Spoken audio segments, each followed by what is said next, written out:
뭐 거창한 얘기가 될 수가 있겠지만 여러분은 역사가 진보한다고 믿으세요? 아니면 지체가 되거나 퇴보를 한다고 이해를 하십니까? 물론 뭐 각자 이해가 다를 수가 있어요. 뭐 사건이 있을 때마다 뭐 역사라는 것이 왜 이 모양이냐 이런 느낌이 들 수가 있지만 전체적으로는 진보를 하고 있습니다. 문명도 계속적으로 발달하고 있습니다.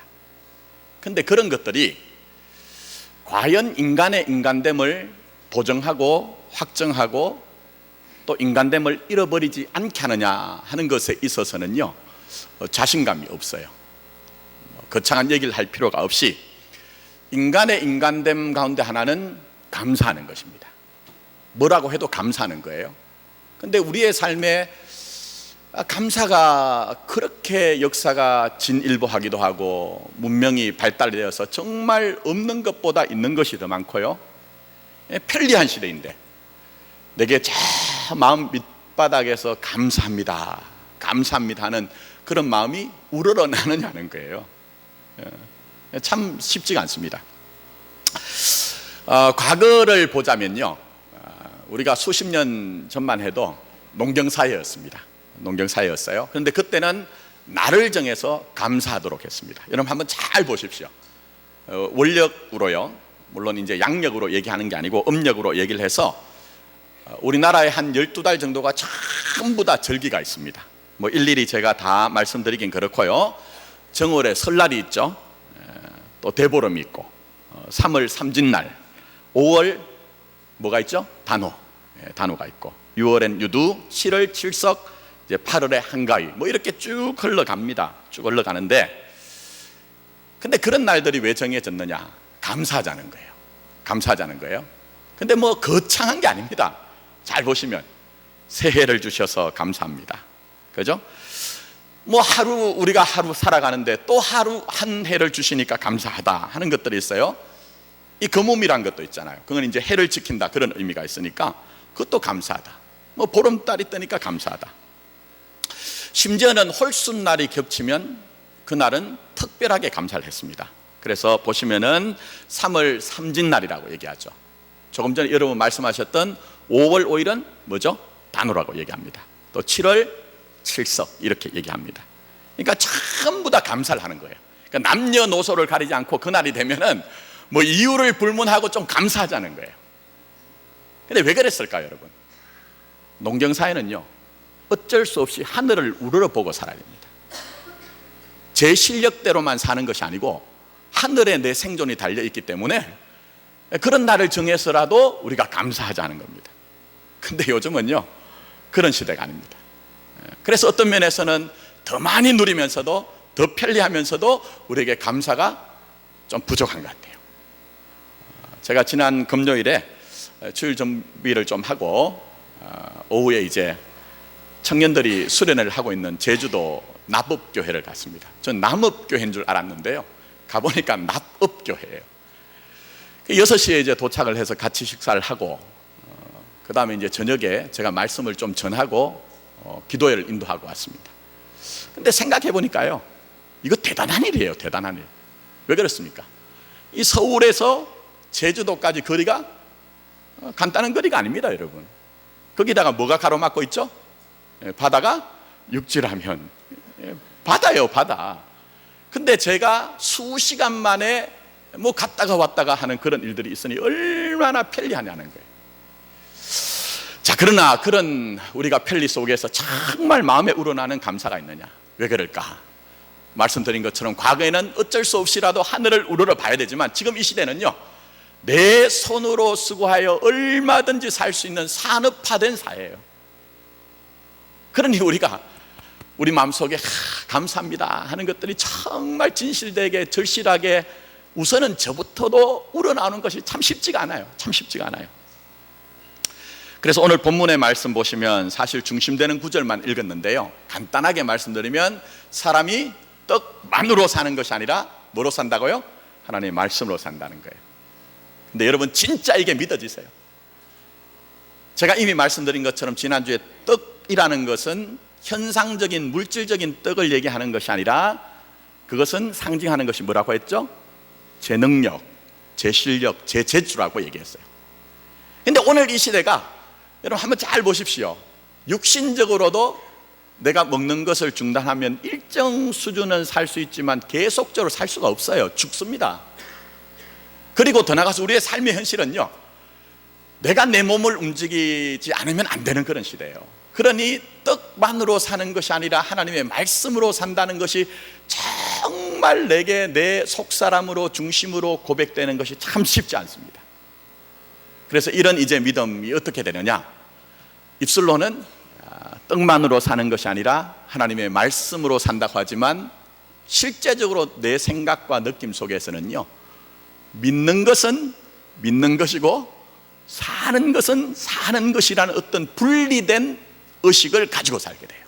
이중적인 마음을 가지고 살게 돼요. 자, 근데 제가 묵상을 하다 보니까 조금 더 깊이 들어가면요, 이런 이분법적인 신앙은요, 두 형태로 나타납니다. 두 형태로 나타나요. 하나는 이제 반발입니다. 이 말씀에 대해서 반응하는 거예요.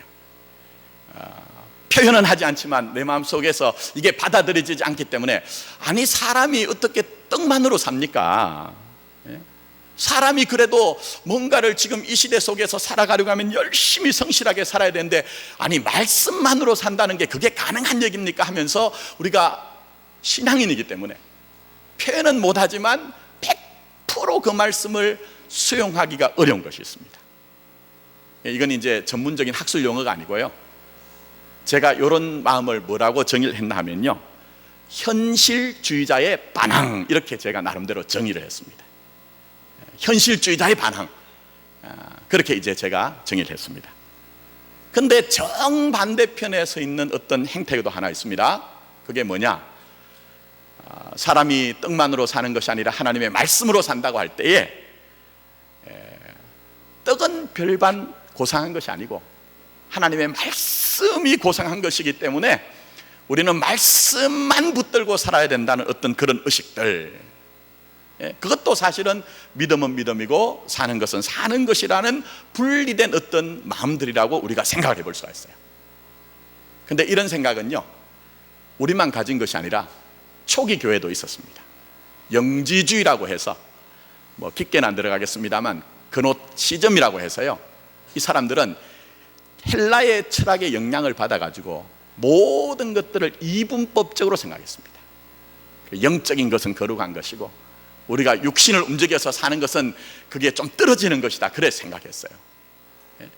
근데 오늘날 보면요, 물론 영지주의의 영향을 받은 것은 아니지만 많은 분들이 어떻게 생각하시느냐, 이렇게 교회 나오시는 일들은 굉장히 거룩한 일이지만 내가 먹고 사는 내 삶은, 일상은 거룩하다고 생각을 하지 못하세요. 그 자체가 얼마나 하나님의 그 부르심 있는 영광이 되는 것인지 알지 못하고, 교회에 올 때 그것만이 거룩하다고 생각하시는 분들이 계세요. 또 때로는 우리가 종교적인 일을 할 때는요, 그게 참 대단하다고 생각하지만 여러분들이 정말 하루하루 살아가는 아주 사소한 일들, 그건 뭐 우리가 일상의 삶이기 때문에 그저 지나가는 것처럼 그렇게 생각하는 경우가 있더라는 거예요. 그런데 성경은 그것을 오해라고 생각합니다. 성경은 그것을 바르지 않다고 그렇게 얘기를 하고 계시는 거예요. 그런데 제가 조금 전에 현실주의자의 반항이라고 그렇게 제 나름대로 정의를 했지만, 이것도 전문적인 용어는 아니고요, 그런 형태의 신앙을 가진 분들은 제가 좀 다르게 표현을 하면 거룩에 대한 지독한 성도의 오해, 다시 한 번 말씀드릴까요?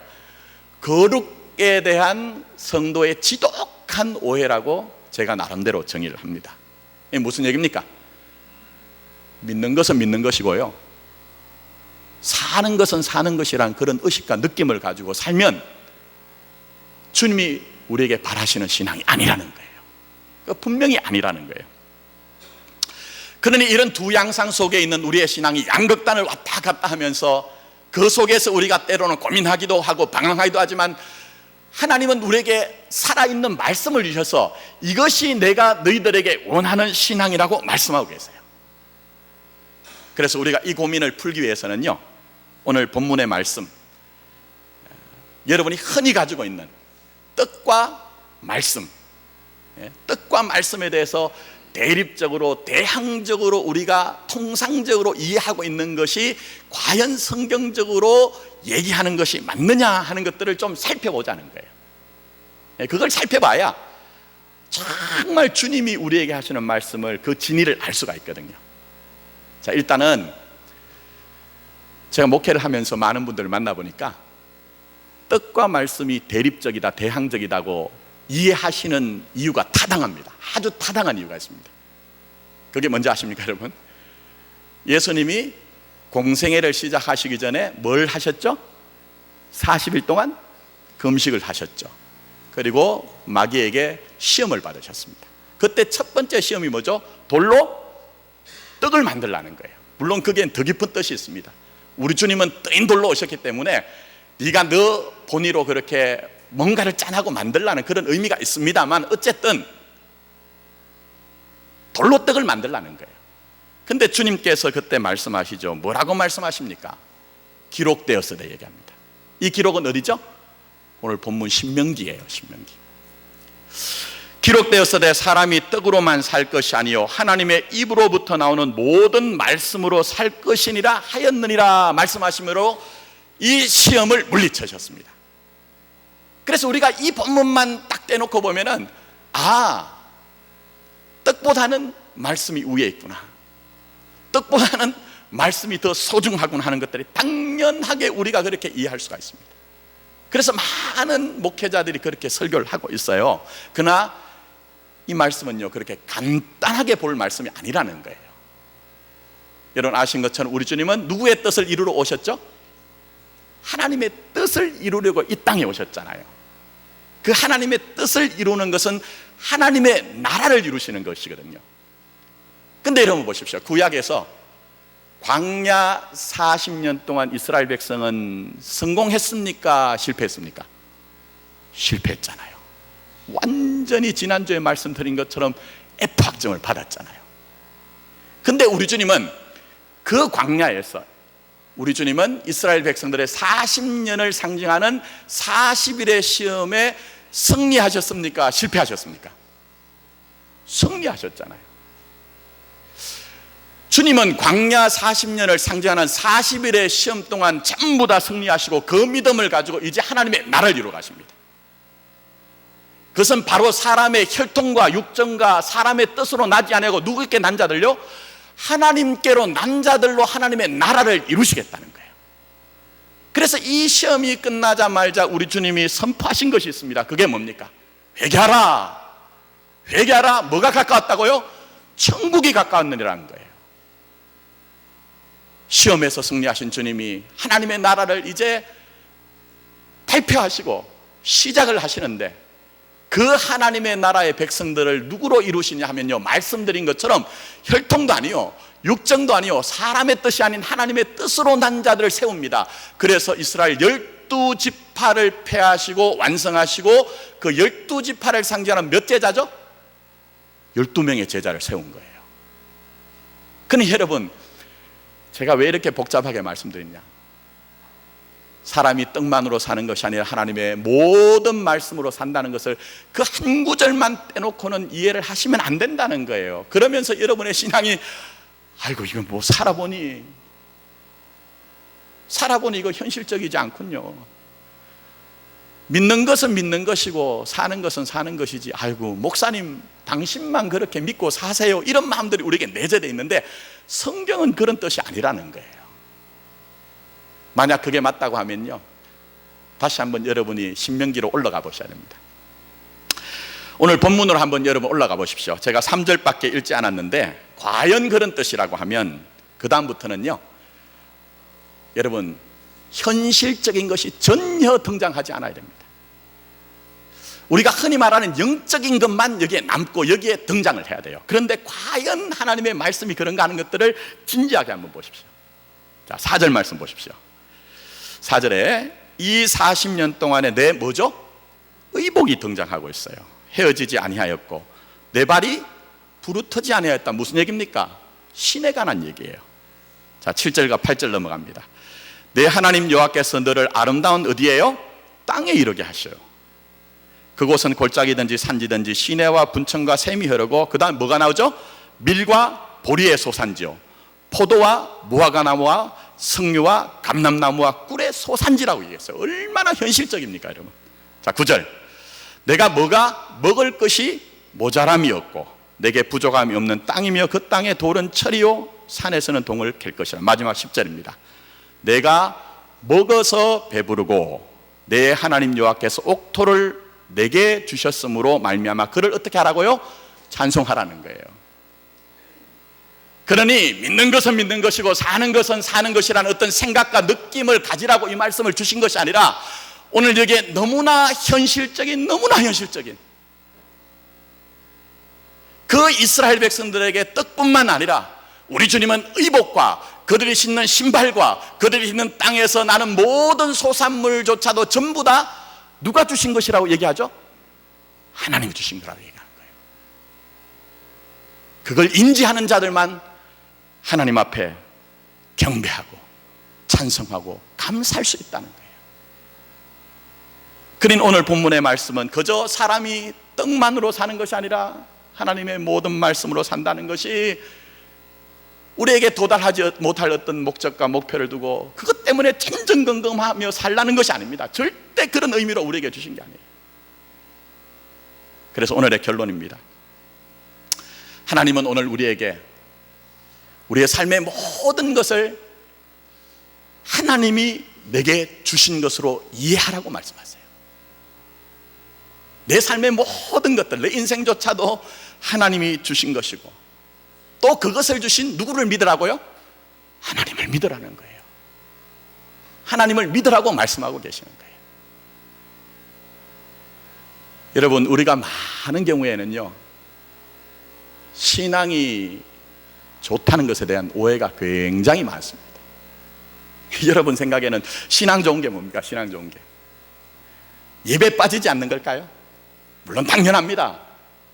신앙이 제대로 되어 있는데 예배를 소홀히 여긴다고 하면요 그거는 제가 볼 때는요 신앙이 제대로 되지 않은 거예요. 뭐라고 변명할 수가 없는 거예요.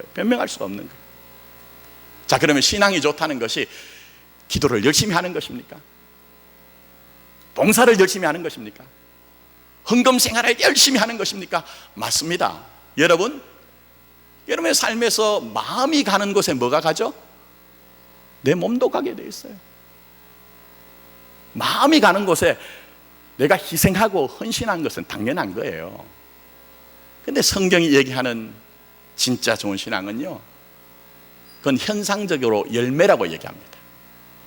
내 안에 정말 좋은 신앙이 들어올 때 내 삶이 나 스스로 뭔가를 하자는 것이 아니라 그 은혜의 능력으로 자발적으로 자의적으로 정말 스스로 되어지는 것들이 그런 것들이라는 거예요.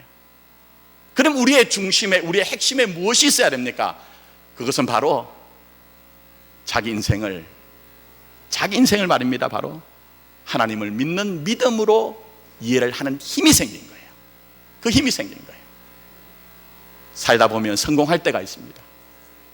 근데 예전에는 내가 신앙생활 하지만 정말 내게 신앙이 깊이 들어오지 않을 때는요 전부 다 내가 성공한 것이에요. 내 능력이 없고 내 실력이 없고 내 재주이 없고 내 인간관계였어요. 근데 내가 신앙이 내 안에 진실하게 들어와 보니까 하나님, 내가 이제 눈 떠여지는군요. 그냥 현상적으로만 바라보는 것이 아니라 사도 바울이 에베소 교인들에게 기도한 것처럼 그들의 심령의 눈을 뜨게 해달라고 한 것처럼 내가 이제 눈이 떠여졌는데 하나님 내게 주신 모든 것들이 내 실력도 내 능력도 내 재주도 내 인간관계도 분명히 있었지만 그 모든 것들이 누구 것이라고요? 하나님이 주신 것입니다. 그게 되어지더라는 거예요. 그게 바로 우리가 흔히 얘기하는 좋은 신앙이에요. 그게 좋은 신앙이에요. 그럼 성공한 것만 얘기하느냐? 절대 아닙니다. 살다 보면요 뭐 고난당하고 낭패를 당하고 어려움 당할 때도 있습니다. 근데 그때는 신앙적으로 해석을 하질 못했어요. 그래서 세상 사람들과 전혀 구별이 되지 않게 나도 아이고 이건 무슨 운수가 안 좋아서 그런가, 재수가 안 좋아서 그런 것인가, 나는 집안 배경이 안 돼서 이런 것인가, 환경이 이래서 그런 것인가, 그렇게 이해를 했는데 내가 신앙이 쑥 들어오고 보니까 내 삶의 고난과 역경과 실패조차도 전부 다 뭐로 이해가 되어져요? 믿음으로, 은혜로 이해가 되어지는 거예요. 그래서 고난 가운데서 이 고난이 무슨 의미인가 하는 것들을 하나님 앞에서 돌아보는 거예요. 그리고 그렇게 세차게 부는 이 세상 가운데서 이 고난과 이 시련과 이 역경을 주님, 내가 약한 것들로서는 도무지 이길 수가 없사오니 약할 때 강함이 되시는, 약할 때 강함이 되시는 주님이 나와 함께해 주십시오 기도하는 거예요. 그러면서 심지어는 그것이 해결되지 않는다 할지라도 고난 중에 나를 단련하여 어떻게 해요? 성금같이, 정금같이 만든다는 하나님의 그 놀라운 섭리와 경륜과 뜻을 신뢰해 나가는 거예요, 여러분. 그러니 우리의 인생은 결국은 사람이 떡만으로 사는 것이 아니라 하나님의 말씀으로, 여호와의 말씀으로 산다는 것은요, 전부 다 우리의 삶의 모든 것을 믿음의 관점에서 하나님이 주신 것이고, 나는 그 하나님을 믿는 믿음을 가지고 하루하루를 사는 거예요. 그래서 여러분, 이 믿음이 우리에게 들어오면요, 하나님과의 관계를 내 인생에서 배척하거나 내 인생에서 제외할 수가 없습니다. 절대 그럴 수가 없습니다. 이 신앙이 우리 안에 들어오면요, 늘 우리가 주님과의 관계 속에서 내가 걸어가는 하루하루를 이해하고 그 해석 속에서 내가 믿음을 가지고 걸어가는 인생이 되는 거예요. 그렇기 때문에 교회에 나오는 일만 중요한 것이 아니라 사실은 여러분이 딛고 서 있는 곳이 거룩한 것이죠. 내 가정, 내 자녀들 양육하는 것들, 내 직업들, 내가 그동안 너무나 일상적으로 소소하게 봤던 것들이 그게 얼마나 소중한가 하는 것들을 깨닫게 되는 것입니다.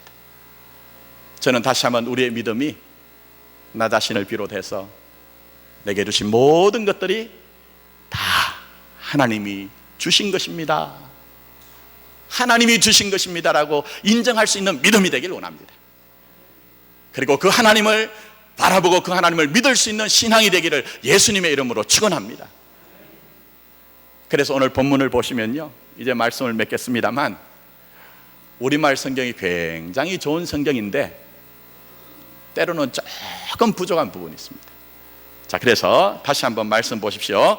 오늘 신명기 8장 3절 말씀 보시면 그게 뭐라고 했습니까? 사람이 떡으로만 사는 것이 아니요 여호와의 입에서 나오는 모든 뭐로 산다고요?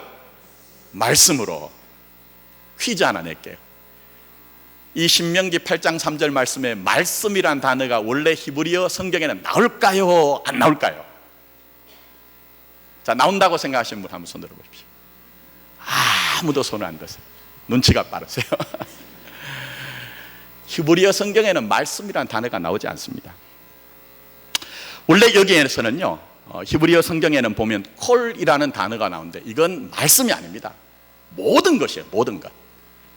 그래서 영어 성경의 대부분 역본들을 보시면 말씀이란 단어가 등장하지 않고 everything, 여호와 입에서 나오는 모든 것으로 산다는 거예요. 그게 무슨 얘기입니까, 여러분? 여기에 등장하는 떡이든지 의복이든지 신발이든지 그들이 입고 있는 땅이든지 그 땅에서 나오는 모든 소산물들이 누구에게서 나온 것이라고요? 하나님에게 나온 것이라는 거예요. 그게 이스라엘 택함받은 하나님의 백성과 하나님의 자녀들이 가진 믿음의 내용인 것입니다. 이제 말씀 맺을게요.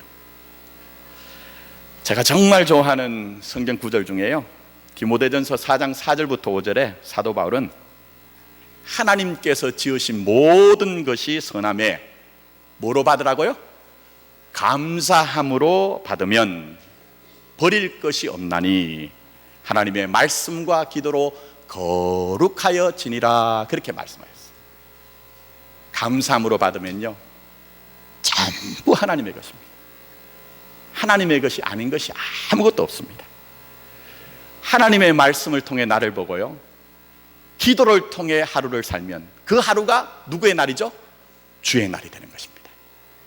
아무쪼록 저와 여러분들이 성경이 말씀하신 그 제대로 된 믿음, 그 반석 위에 똑바로 서서 우리의 삶의 모든 것들이 하나님의 은혜로 되어졌다는 그 믿음으로 모든 일들에 감사하고 모든 일들에 넉넉히 승리할 수 있기를 예수님의 이름으로 축원합니다. 함께 우리가 이제 성찬례의 자리로 나가도록 하겠습니다.